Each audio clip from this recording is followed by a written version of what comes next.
കണ്ണൂർ നഗരത്തിലെ ഓട്ടോറിക്ഷകൾക്ക് മതിയായ പാർക്കിംഗ് സൗകര്യമില്ലെന്ന ആക്ഷേപം. പാർക്കിംഗ് സൗകര്യം ഒരുക്കണമെന്ന ഹൈക്കോടതി വിധി 10 വർഷമായിട്ടും നടപ്പാക്കിയില്ലെന്ന് സംയുക്ത ഓട്ടോ സമരസമിതി കൺവീനർ എൻ ലക്ഷ്മണൻ പറഞ്ഞു. NS ടാക്കീസിന് സമീപം ഓട്ടോ പാർക്കിംഗിന്റെ എണ്ണം കുറച്ചത് അംഗീകരിക്കാനാവില്ലെന്നും അദ്ദേഹം പറഞ്ഞു.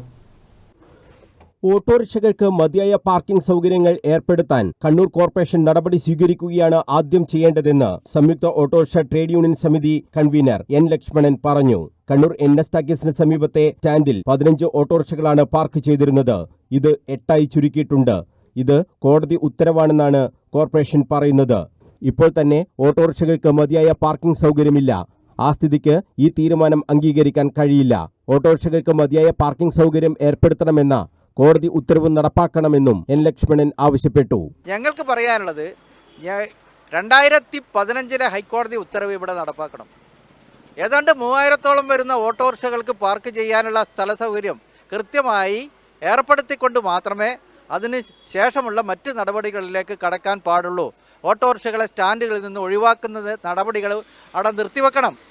ഈ കാര്യങ്ങളൊക്കെ ഞങ്ങൾ ട്രാഫിക് റെഗുലേറ്ററി സമിതിയുടെ അധ്യക്ഷന് നൽകിയിട്ടുള്ള കത്തിൽ പറഞ്ഞിട്ടുണ്ട് 2022 തന്നെ.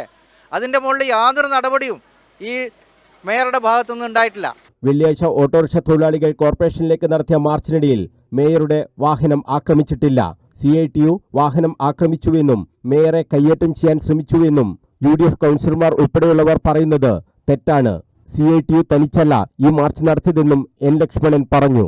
ഈ മാർച്ച് നടത്തി അതിൻ്റെ ഉദ്ഘാടന സമയത്ത് നമ്മുടെ തൊഴിലാളികളിൽ ശക്തമായിട്ടുള്ള പ്രതിഷേധം ഇരമ്പുന്ന ഒരു സമയത്ത് ആർക്കെതിരായിട്ടാണോ നമ്മൾ മാർച്ച് നടത്തിയത്, ആ മേയർ തന്നെ ആ മാർച്ചിൻ്റെ അടുത്തേക്ക് കാറുമായി വരുക എന്ന് പറയുമ്പോൾ മേയർ പ്രകോപനം സൃഷ്ടിക്കാനായിട്ട് വരുന്നു എന്നുള്ളത് തന്നെയാണ് നമ്മൾ കണക്കാക്കേണ്ടത്.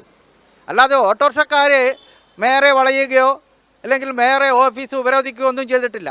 ശക്തമായിട്ടുള്ള മുദ്രാവാക്യം ഉണ്ടായിരുന്നു. ആ മുദ്രാവാക്യം വിളിയിൽ അസ്വസ്ഥരായിട്ടുള്ള ഭരണ കക്ഷിയുടെ ആളുകൾ, അതിൻ്റെ കൗൺസിലർമാരാണ് ഇന്നലെ ഈ മേയറെ കയ്യേറ്റം ചെയ്തു, അതുപോലെ തന്നെ മേയറുടെ കാറ് തടഞ്ഞു വെച്ചു എന്നൊക്കെ പറഞ്ഞുകൊണ്ട് ഈ നഗരത്തിൽ പ്രതിഷേധ പ്രകടനം നടത്തിയിട്ടുള്ളത്. ഇത് തീർത്തും കളവാണ്. ഇന്നലെ നടന്നിട്ടുള്ള സമരത്തിൽ പങ്കെടുത്തിട്ടുള്ള ഏതെങ്കിലും ഒരു യൂണിയനെ, അതായത് CITUവിനെ മാത്രം കുറ്റപ്പെടുത്തിക്കൊണ്ട് CITUക്കാരാണ് മേയറെ തടഞ്ഞത് എന്ന് പറഞ്ഞിട്ട് അവരെ ഒറ്റതിരിഞ്ഞ് പ്രതിസ്ഥാനത്ത് നിർത്തിക്കൊണ്ട് ഇത്തരത്തിലുള്ള ഒരു പ്രസ്താവന നടത്തുന്നത് തികച്ചും രാഷ്ട്രീയപ്രേരിതമാണ്.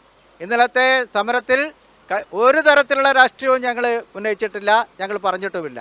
ഓട്ടോറിക്ഷകൾക്ക് മതിയായ പാർക്കിംഗ് കേന്ദ്രങ്ങൾ കണ്ടെത്തി ഒരുക്കി കൊടുക്കണമെന്ന് 2015 തന്നെ ഹൈക്കോടതി ഉത്തരവിട്ടതാണ്. ഈ ഉത്തരവ് വന്ന് 10 വർഷമായിട്ടും നടപടി സ്വീകരിക്കാൻ കോർപ്പറേഷന് കഴിഞ്ഞിട്ടില്ല. എന്നാൽ വ്യാപാരികളുടെ കേസിൽ കഴിഞ്ഞ മാസം വന്ന ഉത്തരവ് നടപ്പാക്കാൻ കോർപ്പറേഷനും പോലീസും ഉത്സാഹം കാട്ടുകയാണ് ചെയ്തതെന്നും എൻ ലക്ഷ്മണൻ ആരോപിച്ചു. സമരപരിപാടികളുമായും നിയമപോരാട്ടവുമായി മുന്നോട്ടു പോകുമെന്നും അദ്ദേഹം വ്യക്തമാക്കി. News bureau, Kannur.